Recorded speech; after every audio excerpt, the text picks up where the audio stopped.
तो वहीं अरब सागर पर डीप डिप्रेशन के बादल छा रहे हैं। आपको बता दें कि साइक्लोन में बदल सकता है डिप्रेशन और गुजरात पर इसका असर देखने को मिलेगा। 80 साल में चौथी बार ये घटना देखी जा रही है। दरअसल अरब सागर के ऊपर डीप डिप्रेशन की स्थिति बनी हुई है जो साइक्लोन में बदल रही है, जिससे माना जा रहा है कि इसका पूरे गुजरात पर असर दिखाई देगा।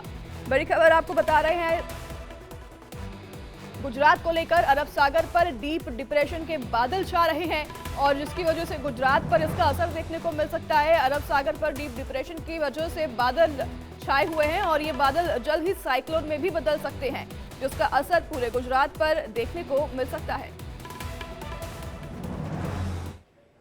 गुजरात में भारी बारिश की वजह से और 19 लोगों की मौत हो गई है। इसी के साथ पिछले 3 दिनों में मरने वालों की संख्या बढ़कर 30 हो गई है। सीएम भूपेंद्र पटेल ने पीएम मोदी से मौजूदा हालात की जानकारी दी और पीएम ने मदद का आश्वासन दिया। तो वहीं मौसम विभाग ने दिल्ली एनसीआर में अगले कुछ दिन भारी बारिश की चेतावनी जारी कर दी है।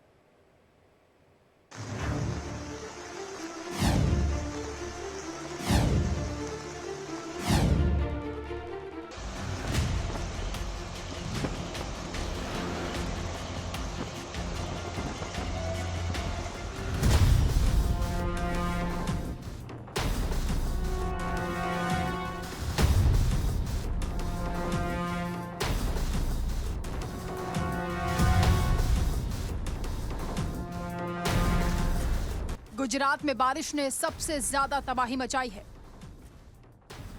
आसमान से बरस रही आफत ने सब कुछ तहस नहस कर दिया है। वडोदरा, द्वारका, जामनगर, अहमदाबाद में बाढ़ ने ऐसा प्रहार किया कि लोगों की सांसें अटक गई। कोई घर में फंसा है तो कोई पानी के तेज बहाव में। आफत यहां खत्म नहीं हुई। वडोदरा में सड़कों पर मगरमच्छ घूम रहे हैं। छत पर भी मगरमच्छ ही नजर आ रहे हैं, जिससे लोगों में बाढ़ के बाद मगरमच्छ से भी दहशत का माहौल है। पूरे गुजरात में पिछले 4 दिन से मूसलाधार बारिश हो रही है, जिसमें अब तक 30 लोगों की मौत की खबर है। पूरे गुजरात में बाढ़ के एक जैसे हालात हैं। लोगों की जान आफत में है। लोग अपना घर बार छोड़कर सुरक्षित जगह जा रहे हैं। एनडीआरएफ, एसडीआरएफ के अलावा सेना की 6 टुकड़ियां राहत और बचाव कार्य में जुटी हैं, जिन्होंने अब तक 18,000 लोगों का रेस्क्यू किया है। लेकिन अभी भी कई लोगों के फंसे होने की आशंका है। पिछले 2 महीने से हमारी टीम द्वारका तहसील में तैनात है और इस मानसून सीजन के चलते पिछले 2 दिनों से द्वारका तहसील में बहुत भारी मात्रा में वर्षा हुई है। इस वर्षा के चलते द्वारका का जो अवार्ड पाड़ा इलाका है उसमें लोगों के घरों में पानी घुस गया है। ये रेस्क्यू जो भी किया है वो हमारी एनडीआरएफ की टीम ने ही किया है, लेकिन सिविल प्रशासन का भी इसमें बहुत बड़ा योगदान है और यहाँ का सिविल प्रशासन है वो काफ़ी एक्टिव है, जो समय समय पर हमारे को सूचना देता है। गुजरात में सड़कों के जाल पर जलभराव की मार है, जिसकी वजह से सड़कों से आवाजाही बंद हो गई है। गुजरात में 7 नेशनल हाईवे, 66 स्टेट हाईवे, 92 अन्य सड़कें और 774 पंचायत सड़कें मिलाकर कुल 939 सड़कें बंद हैं। 238 तहसीलें भारी बारिश के चलते आई बाढ़ की चपेट में हैं। बारिश का दौर अभी भी जारी है, जिससे आने वाले कुछ घंटे हालात और भी खराब हो सकते हैं। मौसम विभाग ने भी गुजरात समेत 19 राज्यों में भारी बारिश का अलर्ट जारी किया है, जो लोगों को डरा रहा है। इतनी जोरदार बारिश के बाद आई बाढ़ से नदियों का जलस्तर खतरे के निशान से ऊपर पहुंच चुका है। अभी गुजरात में 137 जलाशय और झीलें, 24 नदियां खतरे के निशान से ऊपर बहती हुई नजर आ रही हैं। भारी बारिश के चलते सड़कों और रेल लाइनों पर भी पानी भर गया, जिसे देखते हुए मुंबई जाने वाली वंदे भारत एक्सप्रेस समेत 8 ट्रेनों को रद्द करना पड़ा। बाढ़ के बिगड़े हालात पर मुख्यमंत्री भूपेंद्र पटेल लगातार नजर बनाए हुए हैं।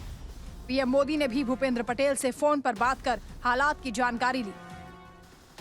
ये तस्वीरें वडोदरा की हैं। विश्वामित्री नदी का पानी निचले इलाकों में घुस गया, जिसके साथ साथ मगरमच्छ भी आ गए हैं।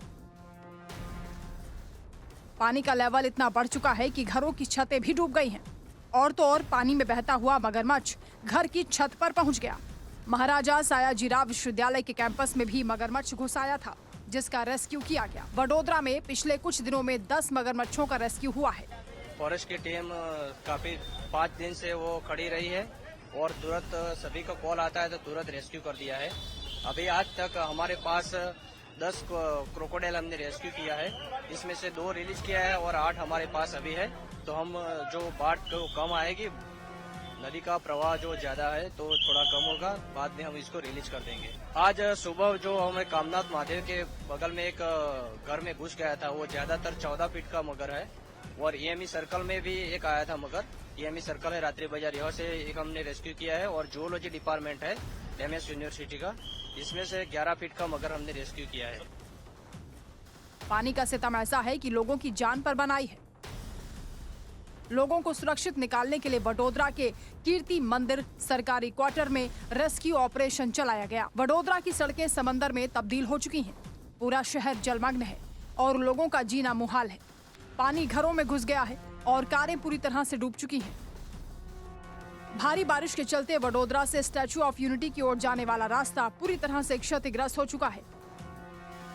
प्रशासन से लेकर नेता तक बाढ़ग्रस्त इलाकों का दौरा कर रहे हैं और लोगों को राहत देने के लिए प्लानिंग कर रहे हैं। कुछ ऐसा ही हाल देवभूमि द्वारका का भी है, जहां इंडियन कोस्ट गार्ड ने हेलीकॉप्टर के जरिए रेस्क्यू ऑपरेशन चलाया और करीब 40 लोगों को सुरक्षित निकाला। इसी तरह का रेस्क्यू ऑपरेशन NDRF की टीम ने भी किया और 95 लोगों को बचाया गया। पोरबंदर के कई इलाके में लोग पिछले 2 दिन से अपनी जान बचाने के लिए घरों की छत पर पहुंच गए थे, जिन्हें काफी मशक्कत के बाद बाहर निकाला गया। अहमदाबाद में भी बारिश का पानी सड़कों पर दरिया की तरह बहता हुआ नजर आ रहा है। कारें भी डूबी हुई दिखाई दे रही हैं। सैलाब के सितम के आगे इंसान बेबस है। जामनगर में तो हालात बेकाबू हैं। पडाना पाटिया को चंगा पाटिया से जोड़ने वाली सड़क बंद है।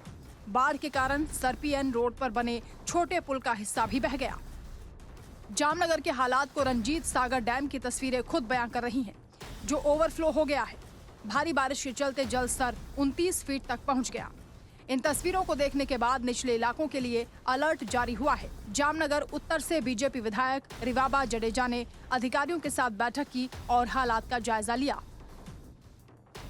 गुजरात में फिलहाल राहत मिलती हुई नजर नहीं आ रही। मौसम विभाग लगातार भारी बारिश का अलर्ट जारी कर रहा है। न सिर्फ अहमदाबाद और वडोदरा बल्कि गुजरात के 12 जिलों के लिए रेड और येलो अलर्ट जारी हुआ है, यानी आने वाले कुछ घंटे और भारी होने वाले हैं। गुजरात में कुदरत की मार के आगे इंसान बेबस दिखाई दे रहा है।